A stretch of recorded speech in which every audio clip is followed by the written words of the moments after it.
네, 안녕하세요. 저희는 팀명은 더킴스고요.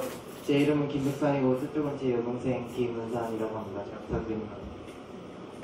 이제부터 그 프레젠테이션을 시작하도록 할 텐데요.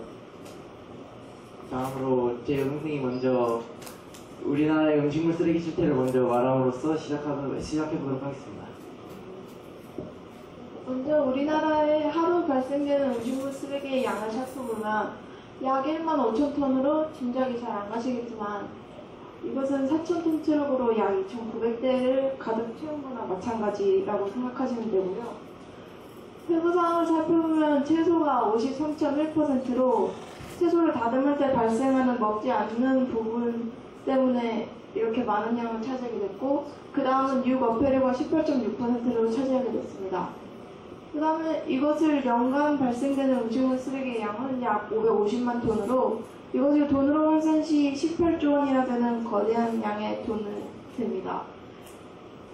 음식물 쓰레기의 발생지를 살펴보면 일반 가정이 70%, 농수산 유통시장이 30%를 차지합니다.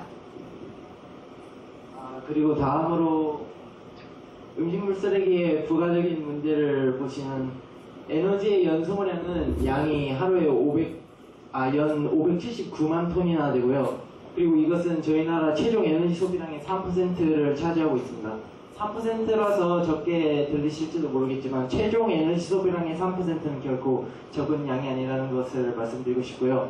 그 다음으로는 온실가스 배출량은 약 1791만 톤이나 되고 이것은 결국 지구온난화 가속에도 페달을 밟도록 하는 그런 상황이 벌어지게 됩니다. 결국 이것을 표 도식화해서 보자면 음식물 쓰레기가 발생하고 그 처리 과정 중 에너지가 소모되며 그리고 그 온실가스 배출로 지구온난화가 가속되고 결국 전 세계에 영향이 되는데, 결국 결과론적으로 보자면 한국에서 발생한 음식물 쓰레기가 전 세계에 영향을 주게 되는 그런 나비효과처럼 그러한 거대한 효과가 발생하게 됩니다. 그리고 다음으로 저희가 대식 위주 식단을 가지고 있는 것을 한국 음식 문화의 특징으로 볼 수 있는데요. 대식 위주 식단을 가지게 된 과정을 한번 도식화해 표시해 보았습니다. 일단 저희 나라는 일제에 의한 무단 식민 지배를 받았고요. 그 다음에도 그치지 않고 좀 뒤에 이제 6.25 전쟁 등 피해 의식이 강화됨으로써 그런 피해 의식을 이렇게 도피하고자 하는 의도로 소식 위주보다는 대식 위주의 식단을 가짐으로써 그러한 피해 의식을 보상받고자 하는 그런 성격의 음식 문화를 가지게 된 것으로 보입니다. 그리고 다음으로는 음식물 쓰레기의 발생 원인을 한번 총망라해 보았습니다. 원인 처음으로는 아까 말씀드렸던 그 소식보다는 대식 위주의 식단 추구를 예로 들 수가 있고요. 원인 두 번째로는 기본적인 밑반찬 문화가 있고, 원인 세 번째로는 외식 문화와 뷔페 문화의 확산입니다. 아시다시피 지금 현대사회에서는 저희 나라가 서구화되는 경향이 매우 다른 나라보다 강한 경향을 보이고 있고요. 원인 네 번째로는 당연하게 도시와 산업화로 인한 환경 파괴가 있습니다. 그리고 원인 두 번째를 좀 더 자세히 살펴보자면, 저희 한국은 밑반찬 문화가, 그러니까 식당에 가서 메인 메뉴를 시키면 주식과 부식, 즉 밑반찬이 같이 나오는 그런 형태이지만, 서양은 메인 디시만 시키면 메인 디시만 나오는 그런 형태고, 사이드 디시는 선택입니다. 유료입니다. 결국 그래서 한국은 음식물 쓰레기가 상대적으로 많이 나오고 서양은 음식물 쓰레기가 적게 나온다고 할 수 있습니다. 다음으로 이러한 역할에 대해서 저희가 할 수 있는 개선책이 무엇인가를 살펴보았는데요. 저희 가정에서는 음식물을 조리할 때 식사량을 감안하여 알맞게 장만하고, 특히 그 염분기가 많아서 버려지게 될 시 더 심각한 환경 오염을 초래하고 있는 찌개류는 꼭 먹을 만큼만 조리해야 된다.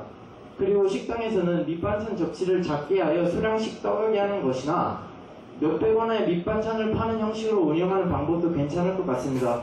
사실 저희 한국이 아니라 일본에서는 많은 곳에서 실행되고 있는 방법이라고 합니다. 그리고 정부에서는 한국 음식 문화에 맞는 식기재료의 개발 장려를 촉진하면 좋겠습니다.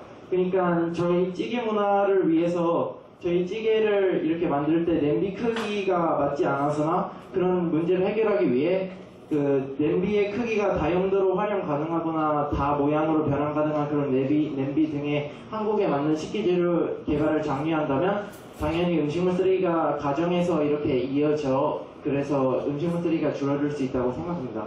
그리고 밑에 나온 저 역삼각형 모양은 저희가 그 USEPA라는 곳에서 찾은 것인데요. 그 Environmental Public Association이라고 하던데 그 여기에 역삼각형은 미국에서뿐만이 아닌 저희 한국에서도 이렇게 이런 위계 질서를 따라서 줄이게 된다면은 저희 한국에서도 효과적인 효과를 볼 수 있을 것 같아 한번 발췌해 보았습니다.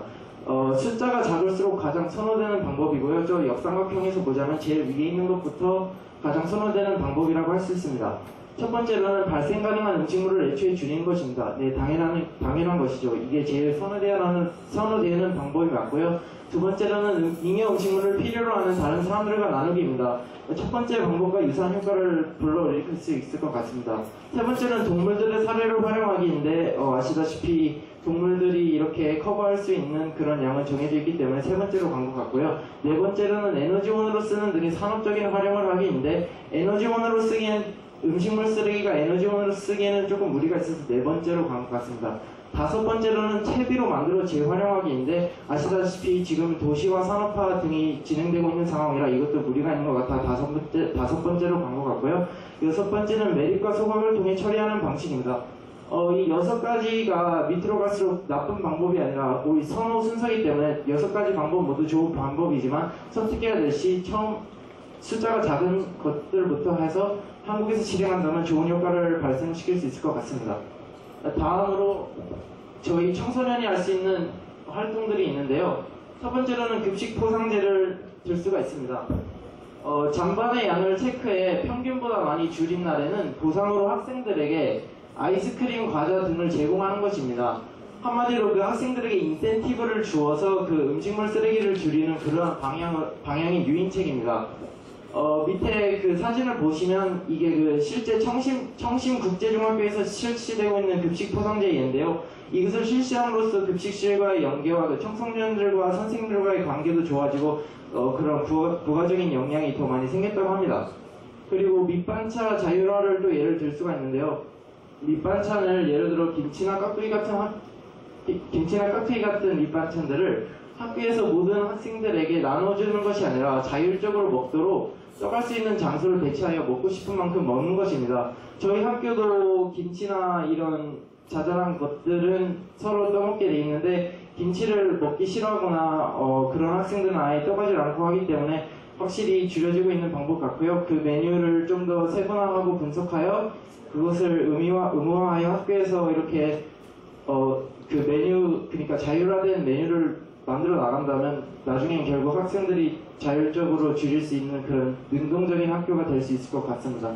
네, 지금까지 더 킴스였고요. 지금까지 들어주셔서 감사합니다.